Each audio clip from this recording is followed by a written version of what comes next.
Florida is on fire tonight, folks, and I don't mean that in the hurricane sense. I mean the Republican Party of the state of Florida just made history, and the Democrats over there, oh, they had a little history of their own, and not the good kind. Byron Donalds, Trump-backed, freedom-loving, and about to make Ron DeSantis' office his next address, has won the Republican gubernatorial primary in Florida, and that's a big deal. That is a consequentially big deal. A man who could become the first black governor in Florida history, running as an unabashed, unapologetic conservative. And the drive-by media, they can barely bring themselves to cover it. But we'll get to all of that because there's more, so much more. We've got Vindman, Colonel Alexander Vindman, the man who became a liberal folk hero, the man they put on magazine covers, the man who spent $16 million getting absolutely vaporized by a Democratic socialist. $16 million. I've been having more fun than a human being should be allowed to have just reading these results. We've also got a judge clearing the Trump administration to send roughly 1 million people home. A Somerset, Minnesota refugee who won an Outstanding Refugee Award who now faces Medicaid fraud charges and ties to a sex trafficking ring, naturally. And San Diego County, because it would not be a complete Tuesday without some coastal California jurisdiction doing something spectacular and dumb. I'm Rick LeBeau. This is Rush Hour, and we are just getting started.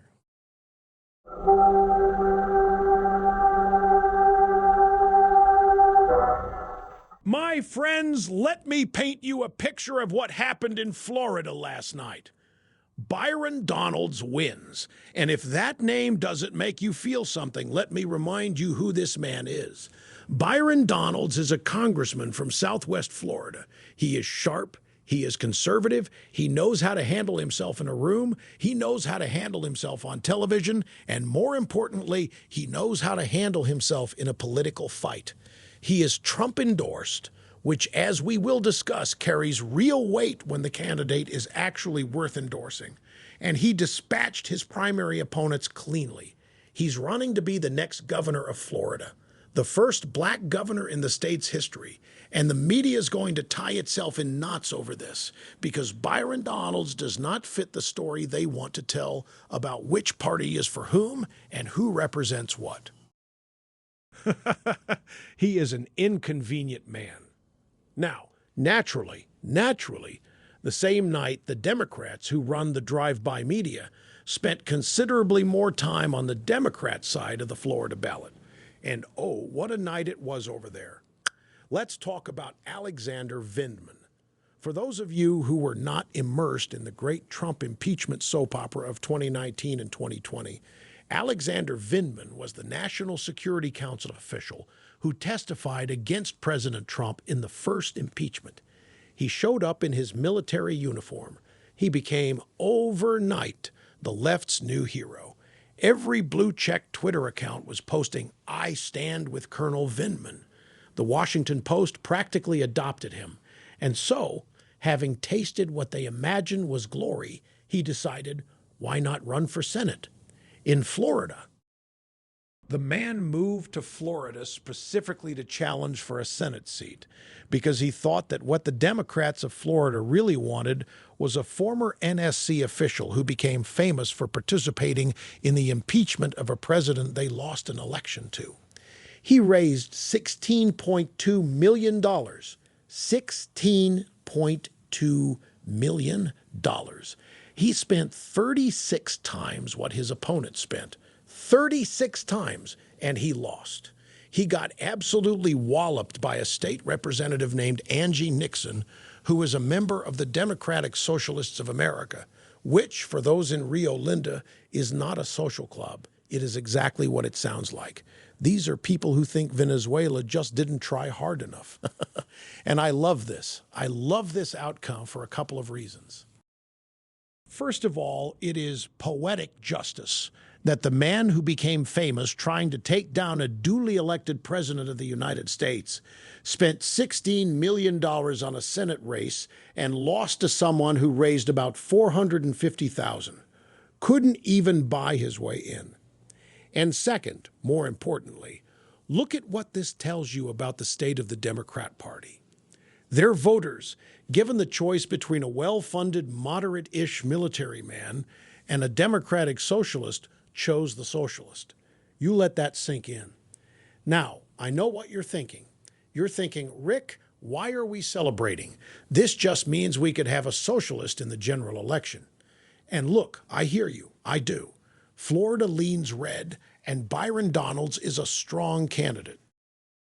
But if the Democrats in Florida are moving toward democratic socialism, that tells you something about where that party's center of gravity is. And it ain't toward the middle. They talk endlessly about winning back the white working class, winning back suburbanites, winning back the normies who just want lower grocery prices and a government that leaves them alone. And then their primary voters go out and nominate Democratic socialists. It's almost like the consultants and the donors and the cable news commentators aren't in charge of the Democrat base, which is a fact that they refuse to accept. Now, let me spend a little time on the significance of Byron Donalds, because I don't think the drive-by media is going to do this, and somebody has to. This is a race that matters beyond Florida. This is a race that matters for the conservative movement writ large. Ron DeSantis cannot run again due to term limits, and picking his successor is not a small thing. Florida has been the crown jewel of Republican politics for the last several years. It is a state the left desperately wants back. They miss the old Florida. They miss the Florida where you couldn't call an election for 3 weeks and needed a Democrat-run county to find some balance in a car somewhere. Those days are gone. And keeping them gone requires putting a strong candidate in the governor's mansion. And that candidate is now Byron Donalds. Now, on the Trump endorsement question, because the drive-by media is going to make a lot of noise about mixed results tonight across all the races, Trump endorsements winning some and losing some. Let me address this directly.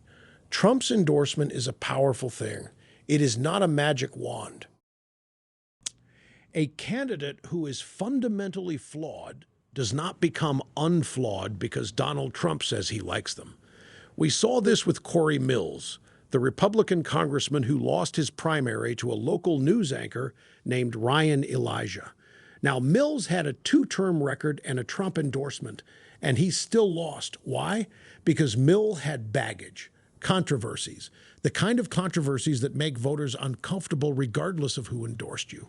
The lesson there is not that Trump's endorsement is weakening. The lesson is that voters are not robots. They will follow a lead on a candidate they don't know well, but if they know the candidate and they have a reason not to trust the candidate, no endorsement in the world will fix that. Byron Donalds, though, that is a different story. Donalds is the kind of candidate the endorsement was made for. Excellent communicator, solid record, ideologically coherent, no obvious landmines in his background. Trump's endorsement in that race was essentially putting his stamp on someone who deserved it, and the voters responded. There's also a Democrat primary race worth mentioning in California, Eric Swalwell's old seat.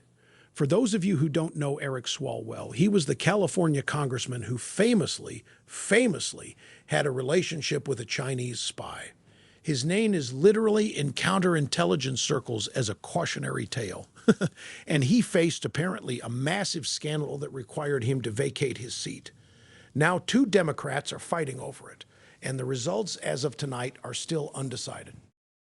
I find it deeply amusing that a seat vacated because of a scandal this spectacular is still, somehow, competitive between 2 Democrats and not just automatically flipped by a Republican. But that's California's 14th district for you. You could run a golden retriever with a socialist pamphlet stapled to its collar, and it would have a fighting chance in that district. So we'll see how that sorts out. But the big story out of tonight is Donalds. Remember where you were when I said this to you. Don't doubt me. Byron Donalds is going to be the next governor of Florida. And in a few years, we are going to be hearing his name in conversations that go a lot further than Tallahassee.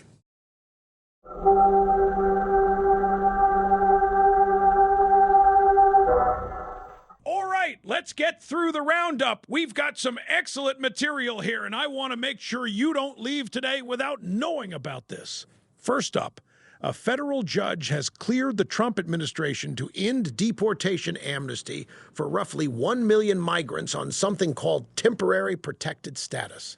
Now, temporary is doing a lot of heavy lifting in that phrase because some of these people have been on temporary status for a decade or more.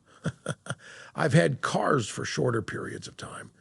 The whole premise of temporary protected status was that you come here when your home country is in crisis, and when the crisis ends, you go home. That was the deal. The Trump administration looked at that and said, that's actually what we're going to do. Honor the deal.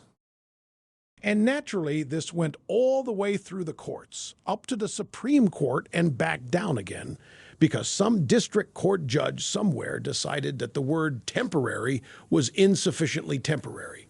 But now it's cleared. 1 million people who are here on status that was always supposed to be limited, and the government can now actually enforce what was always on the books. And the usual suspects are screaming about it. It's a violent crackdown. It's draconian. It's cruel. Nobody, by the way, asked what a country owes to people who overstay a status that was explicitly time limited. Nobody in the drive-by media will ask that question. But I'll ask it right here behind the golden EIP microphone. Speaking of immigration, San Diego County announced this week that it will stop allowing federal immigration agents, specifically ICE, to train at local firing ranges. The county cited concerns about what they called Trump's violent crackdown on immigrants. They are blocking federal law enforcement officers from training with their weapons in a county in America. Folks, let me just walk through the logic here because there is some logic buried beneath the performative outrage, and I want to give it a fair hearing. I really do. The county is concerned that ICE agents are being too effective. So, to address this, they are going to prevent them from practicing how to be safe with their firearms because a less trained federal agent is better for everyone involved. There it is. That's the whole argument. They haven't thought it through. They never do. This is exactly what I mean when I say Democrats prefer symbolism over substance. They don't actually care about the safety of immigrants or the safety of federal agents or anyone else in this equation. They care about signaling to their base that they are resisting. It's a bumper sticker masquerading as policy. And last in the roundup, this one I cannot skip, out of Minnesota. A man named Salman Ahmed Elmi, who is a refugee from Somalia, won the state of Minnesota's Outstanding Refugee Award in 2021. Outstanding refugee in entrepreneurship. He has now been charged with Medicaid fraud and has been tied to a sex trafficking ring. Outstanding refugee. Now, I want to be very clear about something because the drive-by media is not going to be clear about it, so I have to be. This is not a statement about every refugee from Somalia or anywhere else. There are plenty of people who come to this country legally, work hard, and contribute. That is not the point. The point is that Minnesota's government handed this man an award. They celebrated him. They held him up as a model. And they did that because they wanted to demonstrate how committed they were to welcoming refugees, how open-hearted they were, how beautifully diverse and inclusive they were. It was a political statement dressed up as a humanitarian recognition. And nobody apparently did the homework to find out who they were actually putting on the stage. And that is the soft bigotry of low expectations in action, my friends. When you're so eager to celebrate someone for the category they belong to that you don't bother to check whether they've earned the celebration, that's not compassion, that's condescension with a ribbon on it. The left measures compassion by how many awards they hand out. The rest of us prefer to ask what those people actually did.